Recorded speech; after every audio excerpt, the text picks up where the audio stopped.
अभिषेक, एक बहुत छोटी सी 15 सेकंड की कहानी जो अब तक तकरीबन मैं अब तक देश के हर चैनल पे सुना चुका हूँ। बचपन में सुदर्शन की एक कहानी हम लोगों ने पढ़ी थी, हार की जीत, बाबा जी। भारती और डाकू बाबा खड़क खड़क सिंह सिंह। वाली। जी। उसमें डाकू खड़क सिंह बाबा भारती को धोखा देकर उनका घोड़ा सुल्तान चोरी करके भागता है।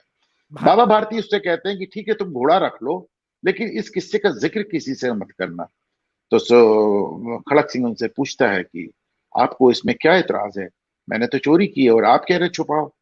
तो बाबा भारती कहते हैं कि अगर लोगों को पता चल गया कि तुमने किस तरह दीनहीन मन के मेरी मदद के बहाने मेरी चोरी की, लोग किसी पे भरोसा नहीं करेंगे, इंसान का इंसान से भरोसा उठ जाएगा।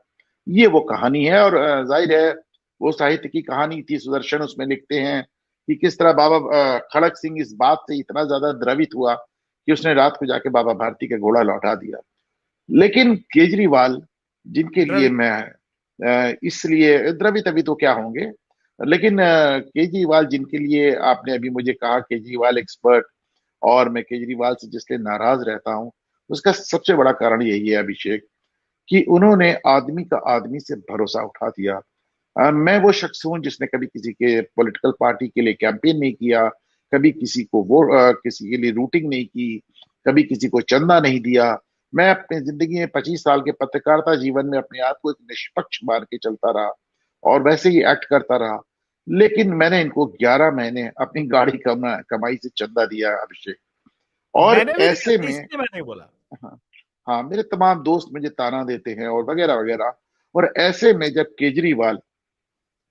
केजरीवाल वो करते हैं जो उन्होंने किया, जैसा कि मैंने एक बार ट्वीट किया था कि केजरीवाल वो काठ की हांडी है जो बार बार चढ़ रहे हैं। लेकिन गुजरात चुनाव के बाद मैं इसको लगातार ट्वीट कर रहा हूँ कि गुजरात चुनाव के बाद देखिए वो 3 चुनाव और लड़ते हैं। तीनों चुनाव में वो हारते नहीं हैं। तीनों चुनाव में उनकी सिर्फ जमानत नहीं जब्त होती, हर सीट पे, एक भी सीट पे, सब पे जमानत जब्त। तीनों चुनाव पे वो हारते ही नहीं, जमानत ही नहीं जब्त होती, उनको नोटा से आधा वोट मिलता है। तो मुझे समझ में आया कि काठ की हांडी में फाइनली आग लग चुकी।